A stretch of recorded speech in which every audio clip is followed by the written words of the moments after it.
Good morning students. This is the part 3 of chapter 2 is matter around us pure, है ना। इससे पहले हमने पढ़ लिया है डिफरेंट टाइप्स के मिक्सचर के बारे में, होमोजीनियस, हेट्रोजीनियस मिक्सचर। फिर हमने पढ़ा कि सॉल्यूशन क्या होता है, सस्पेंशन क्या होता है और कोलाइडल क्या होता है। इतना हम पढ़ चुके हैं, ठीक है, और सबकी प्रॉपर्टीज़ भी पढ़ चुके हैं। आज हम सॉल्यूशन के बारे में थोड़ा सा और ज़्यादा पढ़ेंगे और ये सारे जितने टर्म्स आज हम लोग पढ़ने वाले हैं क्लास 12th के लिए बहुत इंपॉर्टेंट है, क्योंकि अगर ये आपको बेसिक नहीं समझ में आए तो क्लास 12th केमिस्ट्री पढ़ने में आपको परेशानी होगी, ठीक है। तो जो भी आज मैं पढ़ाऊँगी this is the basic of class 12th, है ना। अगर आप क्लास 12 11th में जाके साइंस लेना चाहते हैं, बायो या फिर मैथ्स, दोनों में से कोई भी एक सब्जेक्ट लेना चाहते हैं तो आपको केमिस्ट्री तो पढ़नी ही पड़ेगी। और अगर केमिस्ट्री पढ़ना है तो दिस इज़ द बेसिक, है ना। तो आप बहुत ध्यान से इस वीडियो को देखेंगे और जहाँ भी डाउट होगा you can ask me, okay. तो फिर से थोड़ा सा सॉल्यूशन में जाते हैं कि सॉल्यूशन क्या होता है। तो मैंने आपको पहले बताया कि सॉल्यूशन क्या है, it is a homogeneous mixture.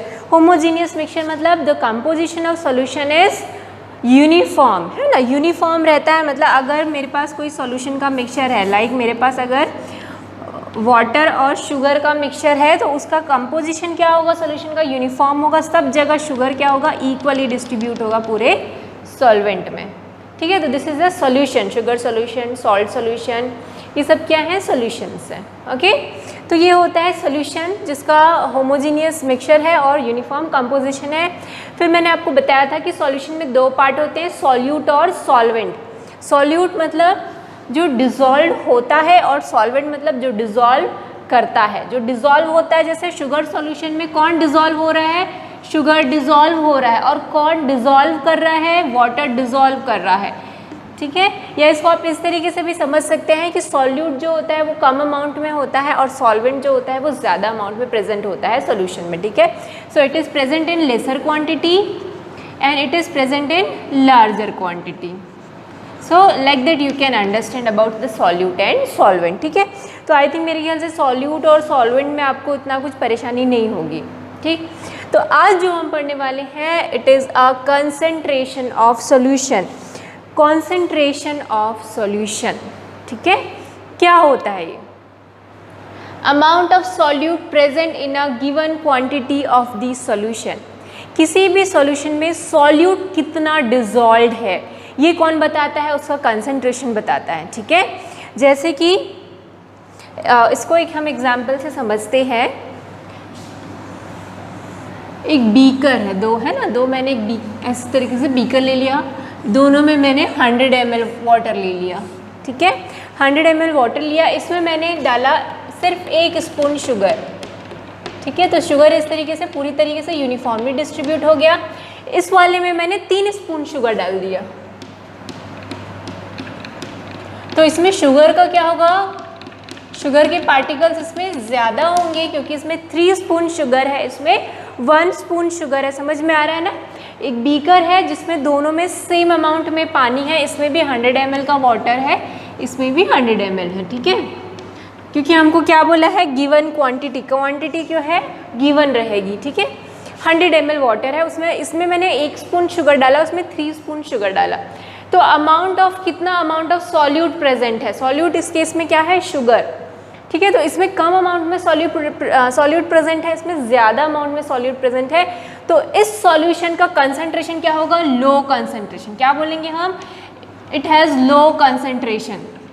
और इसमें ज़्यादा अमाउंट में सॉल्यूट प्रेजेंट है तो इसका कंसंट्रेशन क्या होगा, हाई कंसंट्रेशन होगा, ठीक है। सो कंसंट्रेशन मतलब उसमें कितना सॉल्यूट घुला हुआ है किसी भी सॉल्यूशन में, ठीक है। The amount of solute present in a given quantity of the solution, कितना अमाउंट में सॉल्यूट प्रेजेंट है ये कौन बताता है, कंसंट्रेशन बताता है। मैं बोल रही हूँ कि इस सॉल्यूशन का कंसंट्रेशन लो है, जैसे ही आपको बोलते हैं कि इस कंसंट्रेशन लो है सॉल्यूशन का, इसका मतलब आपको समझ जाना चाहिए कि उसमें क्या है, सॉल्यूट बहुत ही कम अमाउंट में प्रेजेंट है। अगर मैं बोलूँ कि सॉल्यूशन है ये बहुत ही कॉन्सेंट्रेटेड सॉल्यूशन है, ठीक है। अगर मैं बोलती हूँ कि this solution is concentrated, concentrated solution है, इसका मतलब क्या है, उसमें बहुत ज़्यादा अमाउंट में सॉल्यूट डिजॉल्व है, ठीक है। जैसे कि इसमें 100 ml वाटर में 3 स्पून बहुत ज़्यादा होता है, तो ये it is a highly concentrated solution, this one is low concentration. और जब किसी सोल्यूशन का कंसंट्रेशन लो होता है ना, तो उसको हम लोग डाइल्यूट सोल्यूशन बोलते हैं। क्या बोलते हैं?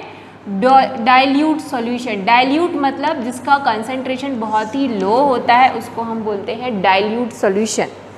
डाइल्यूट करना, ठीक है, आपने कभी सुना भी होगा कि इसको डाइल्यूट कर दो। डाइल्यूट कर दो मतलब उसमें पानी डाल दो तो वो क्या हो जाएगा, सॉल्यूट का अमाउंट कम हो जाएगा। तो किसी को भी अगर आपको डाइल्यूट करना है मतलब उसमें और अमाउंट में आप वाटर मिला दो तो वो डाइल्यूट हो जाएगा, क्योंकि सॉल्यूट का अमाउंट क्या हो जाएगा, कम हो जाएगा, है ना। अब देखो यहीं पर ही अगर ये 100 ml में 3 स्पून शुगर है, इसको अगर मुझे डाइल्यूट करना है तो मैं और वाटर डाल दूंगी, तो अब क्या होगा, सॉल्यूट कम हो जाएगा और सॉल्वेंट ज़्यादा हो जाएगा, तो वो डाइल्यूट हो जाएगा।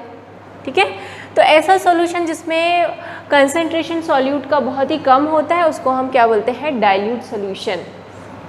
ठीक है, और वो कॉन्सेंट्रेटेड सॉल्यूशन, दो टाइप के सॉल्यूशन होते हैं, डाइल्यूट सॉल्यूशन और कॉन्सेंट्रेटेड सॉल्यूशन। डाइल्यूट सॉल्यूशन अगर कोई बोले तो उसका मतलब है कि उसमें सॉल्यूट क्या है, बहुत ही कम अमाउंट में है। अगर कॉन्सेंट्रेटेड बोले तो उसमें सॉल्यूट क्या है, बहुत ही ज़्यादा अमाउंट में है। तो समझ में आ गया कॉन्सेंट्रेशन मतलब क्या हुआ। कॉन्सेंट्रेशन टर्म्स ये बताता है कि कोई भी सॉल्यूशन में सॉल्यूट कितना प्रेजेंट है, कितना डाला है आपने सॉल्यूट। ठीक है, जैसे अगर मैं बोलूँ कि आगे पढ़ेंगे हम लोग कि किस किस तरीके से हम कंसंट्रेशन ऑफ सॉल्यूशन को एक्सप्रेस कर सकते हैं। अभी 9th क्लास में हम सिर्फ 2 ही मेथड पढ़ेंगे, ठीक है, जिस मेथड से हम क्या कर सकते हैं, सॉल्यूशन के कंसंट्रेशन को एक्सप्रेस कर सकते हैं। बट जब क्लास 11th में जाओगे, 12th में जाओगे तो अब 6 to 7 मेथड्स हैं जिसके थ्रू आप कंसंट्रेशन ऑफ ए सॉल्यूशन को क्या कर सकते हैं, एक्सप्रेस कर सकते हैं। तो अभी हम 2 ही तरीके पढ़ने वाले हैं। पहला है mass by mass percentage of solution. ठीक है, मास बाय मास मतलब सॉल्यूट का भी हम मास लेंगे और सॉल्वेंट का भी हम क्या लेंगे, मास, इसीलिए उसको बोलते हैं मास बाय मास परसेंटेज। तो इस केस में सॉल्यूशन का कंसंट्रेशन का फॉर्मूला होता है, concentration of a solution is equals to mass of solute. ठीक है, this is the formula, divide by mass of solution into 100। ठीक है, this is the formula to calculate the concentration of a solution, mass of solute divide by mass of solution into 100। ठीक है, तो अगर कभी numerical आता है तो हम इस फॉर्मूला का यूज़ करेंगे अगर मास दिया हुआ है तो। ठीक है, इसको बोलते हैं mass by mass percentage of a solution. ठीक, तो कॉन्सेंट्रेशन समझ में आया। कॉन्सेंट्रेशन मतलब हम क्या बोल रहे हैं कि किसी भी सॉल्यूशन में कितना सॉल्यूट प्रेजेंट है, ये कौन बताता है, कंसंट्रेशन बताता है। अब कंसंट्रेशन को अलग अलग तरीके से हम एक्सप्रेस कर सकते हैं। पहला जो एक्सप्रेशन का तरीका है वो है मास बाय मास परसेंटेज, और उस केस में फॉर्मूला क्या होता है सॉल्यूशन के कंसंट्रेशन का, मास of solute divide by mass of solution into 100। चलो इसका सिग्निफिकेंस समझते हैं हम लोग कि क्या एग्जैक्टली इसका मतलब निकला। ठीक है, जैसे अगर मैं बोलती हूँ कि मेरे पास एक HCl सॉल्यूशन है, ठीक है, और HCl सॉल्यूशन है मेरे पास, और वो कैसा सॉल्यूशन है, 2% मास बाय मास। ठीक है, आप जब HCl की बॉटल या कोई भी एसिड की बॉटल खरीदते हैं या फिर कोई भी कफ सिरप खरीदते हैं ना, उसमें भी ऐसा लिखा होता है, सॉल्यूशन का कॉन्सेंट्रेशन लिखा होता है। ठीक है, ये एक सॉल्यूशन है HCl सॉल्यूशन, मेरे पास एक सपोज एक बॉटल है जिसमें HCl का सॉल्यूशन है और उसमें लिखा हुआ है 2% मास बाय मास। इसका मतलब क्या हुआ, मास बाय मास 2% का मतलब ये होता है कि 2 ग्राम HCl डिजॉल्व्ड इन, ठीक है, 2 ग्राम HCl dissolve in 100 gram of water. ठीक है, इसका ये मतलब होता है कि 100 ग्राम वाटर में 2 ग्राम क्या है तुम्हारा, HCl है। ठीक है, present in 100 gram of solution लिख सकते हैं। ठीक है, 2 ग्राम HCl मतलब अगर हमारे पास 100 ग्राम सॉल्यूशन का है तो उस 100 ग्राम में सिर्फ 2 ग्राम ही क्या है, HCl है। तो इस सॉल्यूशन का मतलब ये होता है अगर HCl बहुत ज़्यादा कंसनट्रेटेड है, HCl सपोज 13% कंसनट्रेटेड है, ठीक है, 13% मास बाय मास, अगर किसी बॉटल में ऐसा लिखा हुआ है HCl mass 13% mass by mass. इसका मतलब क्या हुआ, 13 ग्राम HCl जो है it is dissolved in 100 gram of solution. अभी HCl क्या होता है पता है आपको? HCl मतलब होता है हाइड्रोक्लोरिक एसिड। आई थिंक ये आप लोगों के लिए न्यू टर्म होगा। HCl हाइड्रोक्लोरिक एसिड होता है, ये बहुत ही स्ट्रॉन्ग एसिड है। इसका अगर आपको एक छींटे भी लग जाएं तो आपको बर्निंग हो सकती है, वहाँ पर स्किन बर्न हो सकता है। तो ये बहुत ही हाईली एसिडिक नेचर होता है इसका, और हमको जब हम एक्सपेरिमेंट वगैरह केमिस्ट्री लैब में करेंगे तो हमको बहुत प्रिकॉशन लेना होगा जब हम HCl का यूज़ करेंगे, ठीक है। ये एक एसिड है, केमिकल है, ओके। हाइड्रोक्लोरिक एसिड जिसको बोलते हैं, हाइड्रोक्लोरिक एसिड की बॉटल में ऐसा लिखा रहता है 2% mass by mass, 13% mass by mass. तो उसका मतलब आपको समझ में आना चाहिए। 13% अगर लिखा हुआ मतलब क्या है, 13 ग्राम HCl जो है वो 100 ग्राम सोल्यूशन में डिज़ोल्व है। मतलब अब देखो कौन सा ज़्यादा कॉन्सेंट्रेटेड है, ये वाला ज़्यादा कॉन्सेंट्रेटेड है कंपेयर टू दिस वन। तो आप इस तरीके से कॉन्सेंट्रेशन को क्या कर सकते हो, कंपेयर कर सकते हो। जिसका परसेंटेज ज़्यादा है मतलब वो ज़्यादा कॉन्सेंट्रेटेड है।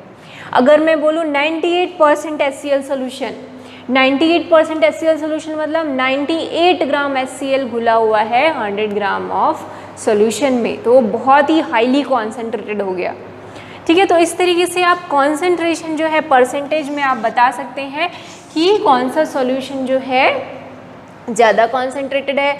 ज़्यादा कॉन्सेंट्रेटेड है तो हमको ज़्यादा प्रिकॉशन लेना पड़ेगा, क्योंकि HCl देखो वहाँ पर HCl जो है 2% है, मतलब उसमें वाटर ज़्यादा है, HCl कम है। अगर ऐसा डाइल्यूट सॉल्यूशन है ना, डाइल्यूट सॉल्यूशन है तो उतना ज़्यादा आपको स्किन बर्न नहीं होगा, हल्का सा जलन बस होगा। बट अगर 13% है, बहुत ज़्यादा ये कॉन्सेंट्रेटेड है, तो आपको स्किन पूरा बर्न हो सकता है, बहुत ज़्यादा बर्निंग हो सकती है उस केस में, ठीक है। तो हम सॉल्यूशन में कितना परसेंटेज उसका कॉन्सेंट्रेशन है ये जान के हम क्या कर सकते हैं, हम प्रिकॉशंस ले सकते हैं कि भाई ये बहुत ही हाईली कॉन्सेंट्रेटेड है, इससे दूर रहना है। ये थोड़ा डाइल्यूटेड वन है तो इसमें हम थोड़ा बहुत लापरवाही करें तो भी चल जाएगा, बट लापरवाही HCl के केस में तो कभी करना ही नहीं है, क्योंकि वो ऑब्वियसली ये बहुत ही डेंजरस केमिकल्स होते हैं, ठीक है। पर फिर भी से कॉन्सेंट्रेशन से हम पता लगा सकते हैं कि हमको क्या करना है आगे। क्लियर हुआ कॉन्सेंट्रेशन क्या होता है? मास बाय मास परसेंटेज, मतलब सॉल्यूट का भी हम मास ले रहे हैं और सॉल्यूशन का भी हम क्या ले रहे हैं, मास ले रहे हैं, ठीक है। इस केस में सॉल्यूट का भी मास ले रहे हैं और सॉल्यूशन का भी मास ले रहे हैं। तो ये हुआ मास बाय मास परसेंटेज। दूसरा जो टर्म होता है जिससे हम कॉन्सेंट्रेशन ऑफ सॉल्यूशन को क्या बोलते हैं एक्सप्रेस कर सकते हैं, वो होता है वॉल्यूम बाय वॉल्यूम। क्या होता है? Volume by volume. अभी मास बाय मास पढ़े थे, अगला जो है वो क्या है, वॉल्यूम बाय वॉल्यूम परसेंट, ठीक है। इसका मतलब क्या है कि आपका सॉल्यूट का भी वॉल्यूम लेंगे और सॉल्यूशन का भी वॉल्यूम लेंगे, ठीक है। तो यहाँ पर क्या हो जाएगा, मास की जगह क्या हो जाएगा, हम वॉल्यूम लिखेंगे। Volume of solute divide by volume of solution into 100। This is the formula for concentration of solution in case of volume by volume. Mass था तो हम मास ले रहे थे, वॉल्यूम है तो हम वॉल्यूम लेंगे, ठीक है। अब इस केस में अगर इस तरीके से एक HCl का सॉल्यूशन है जिसमें 2% वॉल्यूम बाय वॉल्यूम लिखा हुआ है, इसका क्या मतलब हुआ कि ग्राम की जगह हम क्या लेंगे, अब वॉल्यूम लेंगे। इसका मतलब है 2 ml HCl dissolve in 1000 ml of solution. अब यहाँ 1000 ले लेंगे, ग्राम में 100 ले रहे थे, यहाँ पर 1000 ml ऑफ सॉल्यूशन। यहाँ पर भी ऐसे ही हो जाएगा, 13 ml of HCl is dissolve in 1000 ml of solution. Clear हुआ? तो इसमें आप देखेंगे ज़्यादा HCl घुली हुई है, इसमें कम HCl घुली हुई है। तो वॉल्यूम बाय वॉल्यूम जब भी लेंगे हम क्या यूज़ करेंगे, सॉल्यूट और सॉल्यूशन का वॉल्यूम यूज़ करेंगे। और जब मास लेते हैं, मास बाय मास परसेंटेज की बात करते हैं, तो सॉल्यूट और सॉल्यूशन का हम क्या लेते हैं, मास, और उस तरीके से हम क्या कैलकुलेट करते हैं, कॉन्सेंट्रेशन ऑफ ए सॉल्यूशन, ठीक है। इतना समझ में आया? कॉन्सेंट्रेशन क्या होता है कि किसी भी सॉल्यूशन में कितने अमाउंट में सॉल्यूट प्रेजेंट है, ठीक है। अगर बहुत ज़्यादा अमाउंट में सॉल्यूट प्रेजेंट है तो उसको हम क्या बोलते हैं, कॉन्सेंट्रेटेड सॉल्यूशन। अगर सॉल्यूट बहुत ही कम है और सॉल्वेंट बहुत ज़्यादा है तो उस केस में हम उसको बोलते हैं डाइल्यूट सॉल्यूशन। तो समझ में आ गया कॉन्सेंट्रेटेड सॉल्यूशन और डाइल्यूट सॉल्यूशन। चलो इससे रिलेटेड हम कुछ न्यूमेरिकल्स कर लेते हैं, उससे आपको और ज़्यादा क्लियर हो जाएगा कि किस टाइप के क्वेश्चन आने वाले हैं। ठीक है, चलो देखते हैं इसको। ओके, तो चलो न्यूमेरिकल सॉल्व करते हैं। 2 न्यूमेरिकल है। एक चीज़ याद रखेंगे, ये न्यूमेरिकल जो है ये आपको यहीं वीडियो से ही नोट्स बनाने हैं इसके न्यूमेरिकल के। इससे पहले जितना भी थ्योरी पढ़ाया उसके नोट्स तो मैं आपको भेज दूँगी, बट ये जो न्यूमेरिकल है इसको आपको खुद अपनी कॉपी में यहीं से ही देख के लिखना है, वीडियो से ही कॉपी करना है। ठीक है, तो इसके नोट्स मैं अलग से नहीं भेजूँगी, इसको यहीं से ही आप देख के कॉपी करें। ओके, ठीक है। तो यहाँ से जितना भी मैं पढ़ाने वाली हूँ अभी, इसको आप यहीं से ही देख के नोट्स बनाएंगे। इससे पहले वाले नोट्स मैं आपको भेज दूँगी। ओके, न्यूमेरिकल सॉल्व करने से पहले एक चीज़ और जो मैं आपको बताना चाहती हूँ, अगर कोई सॉल्यूशन है, ठीक है, ये सॉल्यूशन है, शुगर सॉल्यूशन है मान लो, ठीक है, it is a sugar solution, तो इसमें सॉल्यूट क्या हो जाएगा, शुगर, है ना, सॉल्वेंट क्या हो जाएगा, वाटर। ठीक है, इतना क्लियर है, शुगर सॉल्यूशन है, सॉल्यूट और सॉल्वेंट, इतना क्लियर है। अब इसका मास क्या होगा, मास ऑफ सॉल्यूशन क्या होगा, सपोज सॉल्यूट जो है 20 ग्राम प्रेजेंट है और वाटर जो है 300 ग्राम प्रेजेंट है ना, सॉल्वेंट जो है 300 ग्राम है और सॉल्यूट जो है 20 ग्राम है। ओके, शुगर सॉल्यूशन है, यहाँ पर एक शुगर सॉल्यूशन है, इसमें सॉल्यूट जो है 20 ग्राम प्रेजेंट है और सॉल्वेंट जो है वो 300 ग्राम प्रेजेंट है। सॉल्वेंट क्या है, वाटर है। तो सॉल्यूशन का मास कितना होगा, ऑब्वियसली इन दोनों को मिला के अगर हमने सॉल्यूशन बनाया है तो सॉल्यूशन का मास इन दोनों का क्या होगा, सम होगा। So mass of solution is equal to होता है mass of solute plus mass of solvent. याद रखेंगे ये, this is the formula again, कि मास ऑफ सॉल्यूशन किसके इक्वल होता है, मास ऑफ सॉल्यूट और मास ऑफ सॉल्वेंट के इक्वल होता है। तो सॉल्यूट का मास 20 है, वाटर का 300 है, तो सॉल्यूशन का मास क्या हो जाएगा, 320 ग्राम। क्लियर हुआ ना, सॉल्यूशन में दोनों ही प्रेजेंट है, सॉल्यूट और सॉल्वेंट, तो टोटल ओवरऑल सॉल्यूशन का मास क्या हो जाएगा, इन दोनों के मास का सम हो जाएगा। तो ये जो फॉर्मूला है याद रखेंगे, mass of solution is equal to mass of solute plus mass of solvent. ठीक है, सॉल्वेंट पहचानना बहुत ज़रूरी है, आपको पता होना चाहिए सॉल्वेंट कैसे पहचानना है। ठीक, इतना क्लियर हुआ, इसको भी नोट करेंगे कॉपी में आप, ओके, अभी जो मैंने बताया है। ओके, पहला क्वेश्चन देखते हैं। A solution contain 40 gram of common salt in 320 gram of water, calculate the concentration of solution. अब आप देखो यहाँ पर मास दिया हुआ है, वाटर क्या है, सॉल्वेंट, तो ये सॉल्वेंट का मास हो गया, सॉल्ट क्या है, सॉल्यूट, तो ये सॉल्यूट का मास हो गया। तो सॉल्यूट और सॉल्वेंट का मास दिया हुआ है। ठीक है, पहले सबसे पहले जब भी आप न्यूमेरिकल सॉल्व करते हैं आप सॉल्यूशन लिख के गिवन लिखेंगे। पहला दिया हुआ है mass of salt is a solute, तो क्या दिया हुआ है, मास ऑफ सॉल्यूट, सॉल्यूट क्या है इसमें, कॉमन सॉल्ट। ठीक है, क्लियर हुआ, मास ऑफ सॉल्यूट कितना हुआ है, 40 ग्राम।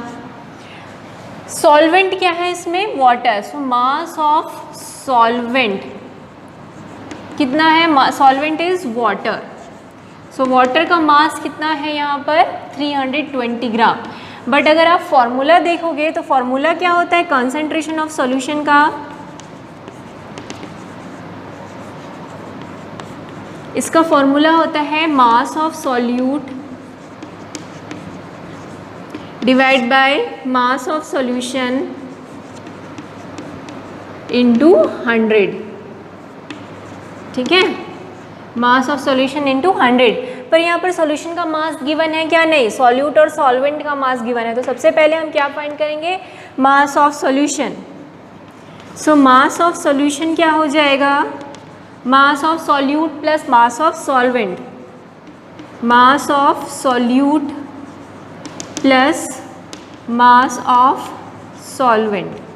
ठीक है, सो मास ऑफ सॉल्यूट है आपका 40 ग्राम और ये है 320 ग्राम, तो ये हो गया 360 ग्राम। क्लियर हुआ कैसे है मास ऑफ सॉल्यूशन, सॉल्यूट और सॉल्वेंट के मास को हमने ऐड किया।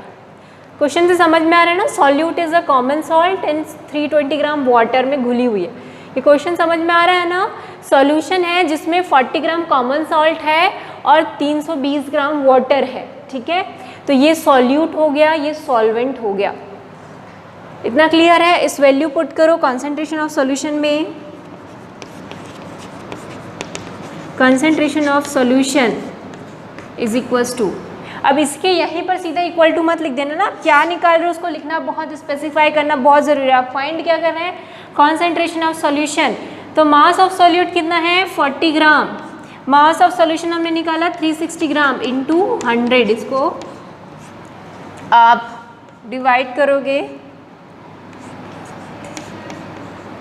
100/9 आता है, इसका आंसर आता है 11.1% है ना। कॉन्सेंट्रेशन हमेशा किसमें आएगा, परसेंटेज, क्योंकि हमने मास बाय मास परसेंटेज पढ़ा है, तो आंसर हमको परसेंटेज मिलाना है। इतना क्लियर हुआ। क्या किया हमने, इसको सॉल्व किया तो 11.1% आया।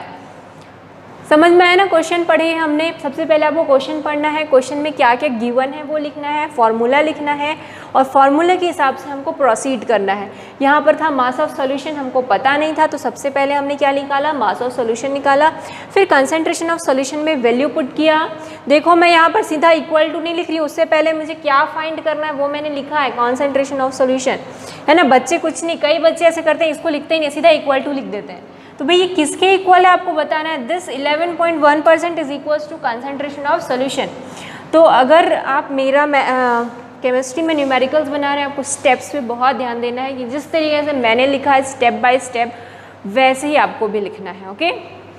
अगला question, if 110 gram of copper sulphate is present in 550 gram of solution.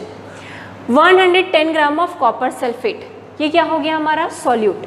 So mass of solute क्या है, सॉल्यूट इस केस में कॉपर सल्फेट। कॉपर सल्फेट का फॉर्मूला होता है CuSO4, ठीक। ये कितना है 110 gram, present in 150 gram of solution. अब आपको यहाँ पर सीधा सॉल्यूशन का ही मास दे दिया है, यहाँ पर आपको बोला था वाटर, जबकि यहाँ पर आपको क्या बोल दिया, सॉल्यूशन, कि सॉल्यूशन का ही मास कितना है 550 ग्राम। तो यहाँ पर सिंपल गिवन है मास ऑफ सॉल्यूशन, गिवन है आपको कितना है वो 550 ग्राम। तो वैल्यू पुट करेंगे हम किसमें, कॉन्सेंट्रेशन ऑफ सॉल्यूशन में। आप लिखो पूरा का पूरा, concentration of solution is equals to क्या होता है, mass of solute divided by mass of solution into 100। So mass of solute is 110 gram, 550 gram into 100, ठीक है। ये 0 से ये 0, कितना आ गया आंसर 20%। तो इस सॉल्यूशन जो है गिवन, जो आपको सॉल्यूशन है उसका कॉन्सेंट्रेशन कितना है 20% मास बाई मास। 20% मतलब 20 gram dissolve in 100 gram. So 110 gram is dissolve in 550 gram. So this is the concentration of solution 20%। Clear हुआ कैसे निकालना है। यहाँ पर सीधा सॉल्यूशन का ही मास दे दिया था आपको 550 ग्राम ऑफ सॉल्यूशन, जबकि यहाँ पर सॉल्यूशन का मास नहीं दिया था, आपको बोला था कि 40 ग्राम 320 ग्राम वाटर में प्रेजेंट है। मतलब आपने 40 ग्राम सॉल्ट लिया, 320 ग्राम वाटर लिया और दोनों को क्या कर दिया, मिक्स किया। मिक्स किया तो हमको क्या मिला, सॉल्यूशन। तो सॉल्यूशन का मास क्या होगा, इन दोनों का सम होगा।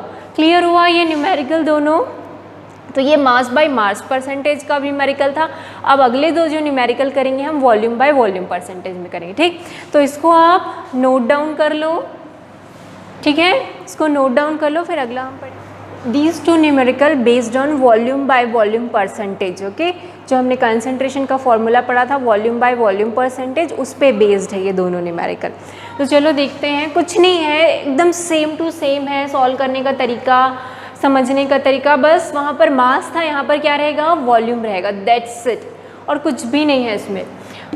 A solution contain 50 ml of alcohol, ठीक है।